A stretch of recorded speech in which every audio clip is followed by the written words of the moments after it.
اعوذ باللہ من الشیطان الرجیم بسم اللہ الرحمن الرحیم السلام علیکم ورحمۃ اللہ وبرکاتہ۔ میرے عزیز بھائیو بہنوں اور بچوں، بنی اسرائیل میں تاریخ میں بیان کیا جاتا ہے کہ بنی اسرائیل میں دو بھائی تھے جن میں ایک مسلمان تھا اور دوسرا کافر تھا۔ دونوں ہی دریا کے شکاری تھے۔ کافر بت کو سجدہ کرتا تھا، مگر جب مچھلیوں کے لیے جال تیار کرتا تو اس میں ڈھیروں مچھلیاں آ جاتی کہ اس کو کھینچنا بھی اس کے لیے مشکل ہو جاتا۔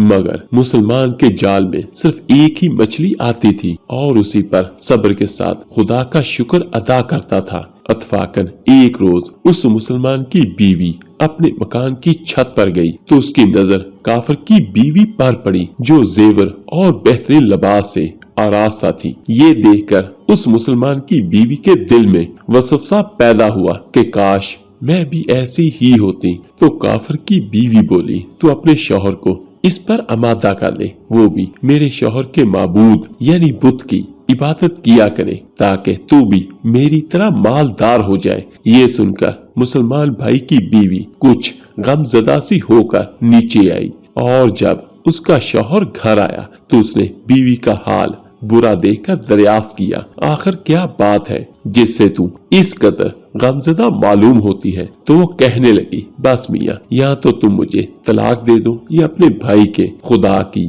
عبادت کرنی شروع کر دو یعنی بت کی۔ یہ سن کر اس کے شوہر نے کہا، خدا کی بندی، تو خدا سے نہیں ڈرتی؟ ایمان کی دولت ملنے کے بعد یہ کفر کی باتیں کرتی ہو؟ تو عورت بولی، بس مجھ سے اب زیادہ باتیں نہ بناؤ، میں بھی دوسری عورت کی طرح اچھا لباس اور اچھے زیورات پہننا چاہتی ہوں۔ جب اس مرد مومن نے دیکھا کہ یہ عورت ضد پر اتر آئی ہے اور اس کا اصرار حد سے زیادہ بڑھ چکا ہے تو اس نے عورت کو تسلی دی، کہا، اچھا گھبرانے کی ضرورت نہیں ہے، میں کل سے کاریگروں اور مزدوروں میں جا کر محنت کر کے تجھے روزانہ 2 درہم دیتا رہوں گا، تو تو اس سے اپنی حالت درست کر لینا۔ یہ سن کر عورت کو کچھ تسکین اور کچھ سکون حاصل ہوا اور سویرے ہی وہ مومن مرد مزدوری کی تلاش میں جا نکلا، لیکن کسی نے بھی اس کا حال تک نہ پوچھا۔ یہ دیکھ کر وہ دریا کے کنارے پہنچا اور شام تک اللہ کی عبادت میں مصروف رہ کر رات کو جب گھر آیا تو بیوی نے دریافت کیا، آج تم کہاں تھے؟ وہ کہنے لگا، میں بادشاہ کی خدمت میں مصروف تھا، اس نے مجھ سے 30 دن کام کرنے کی شرط کی ہے۔ عورت نے کہا، آخر وہ بادشاہ تم کو کیا دے گا؟ اس نے جواب دیا کہ میرا بادشاہ بڑا کریم ہے اور اس کے خزانے مال و دولت سے بھرے ہوئے ہیں، وہ مجھے وہ دے گا جو میں چاہوں گا۔ چنانچہ اسی طرح برابر وہ اپنے محبوب برحق یعنی اللہ کی عبادت میں مصروف رہا اور تیسری رات ہوئی تو بیوی نے کہا، سنو میاں، اگر کل تم نے مجھے مزدوری لا کر نہ دی تو تم مجھے لازمی طلاق دے دینا۔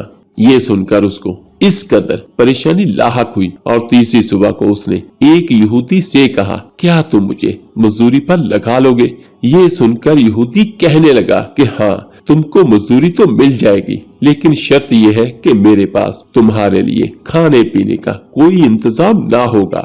چنانچہ وہ مرد مومن روزے کی نیت کر کے یہودی کے ساتھ ہو لیا۔ اللہ تعالیٰ کے حکم سے ایک فرشتہ اشرفیوں کا ایک نورانی طباق لے کر اس کی بیوی کے پاس جا پہنچا اور کہنے لگا، میں بادشاہ کا قاصد ہوں، اس نے یہ اشرفیاں لے کر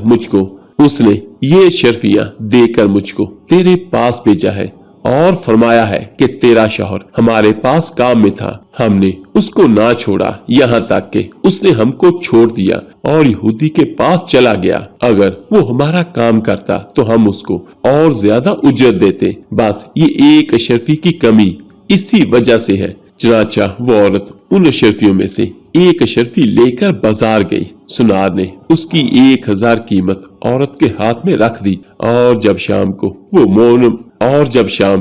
مومن مرد گھر واپس لوٹا تو عورت نے اس سے دریافت کیا، آج تم کہاں تھے؟ تو اس نے جواب دیا کہ آج میں ایک یہودی کے کام پر گیا ہوا تھا۔ تو بیوی کہنے لگی کہ آخر بادشاہ کی خدمت ترک کر کے تم دوسروں کی خدمت کیوں کرتے ہو؟ پھر اس کو اشرفیوں کا واقعہ سنایا، جس کو سن کر وہ مومن مرد روتے روتے بے ہوش ہو گیا اور جب اس کو ہوش آیا تو بیوی سے کہنے لگا، افسوس صد افسوس کہ میں بادشاہ دو جہاں کی خدمت کا حق اپنے اوپر لازم نہ کیا۔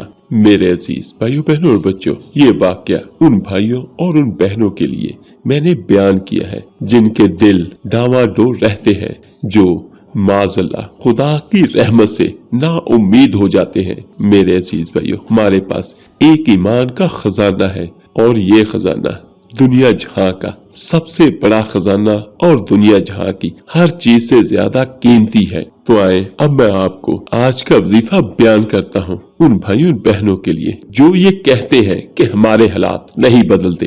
آج کی اس ویڈیو میں میں آپ کو اللہ تعالیٰ کے مبارک ناموں میں سے 43ویں نمبر پر یعنی 43rd نمبر، اور وہ اللہ تعالیٰ کا مبارک نام ہے الکریم، اس کی فضیلت اور اس کا وظیفہ میں بیان کروں گا۔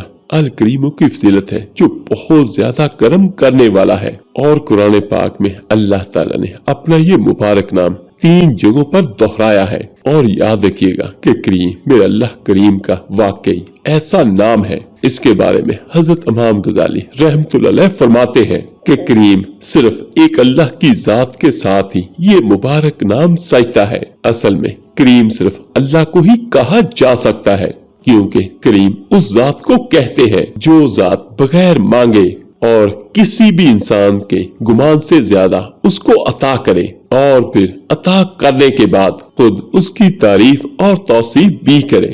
ایک ایسا بندہ جو اللہ کے نام پر خوب خرچ کرنے والا ہے تو اللہ کریم اس کی تعریف بھی کرتا ہے کہ یہ دیکھو یہ کتنا اللہ کے راستے میں خرچ کرتا ہے، حالانکہ یہ دیکھے دینے والی ذات اللہ کی ہے۔ مختصر یہ کہ کریم کا معنی اصل صحیح معنوں میں دیکھیں تو اردو میں کیا ہی جا سکتا نہیں۔ عام طور پر سخی اس کا معنی کر دیا جاتا ہے، لیکن سخی معنی پورے نام کا معنی نہیں بنتا، کیونکہ کریم نام میں اللہ تعالیٰ کی اس قدر صفات آ جاتی ہیں جو بغیر مانگے اور گمان سے زیادہ بندے کو عطا کرے۔ تو جو میرا بھائی یا بہن اللہ تعالیٰ کے اس مبارک نام سے فائدہ اٹھانا چاہے تو وہ کیا کرے؟ 5 وقت کی نماز کی پابندی کرے، اور اس کے بعد صبح کے وقت اور رات کو بعض نماز مغرب یا بعض نماز عشاء صرف اس کو 1100 بار پڑھ لے۔ چھوٹا سا نام ہے اور بہت ہی پیارا نام ہے، یا کریمو یا کریمو یا کریمو، تو اس کو کوئی بہت زیادہ وقت نہیں لگے گا۔ بعض نماز فجر اول آخر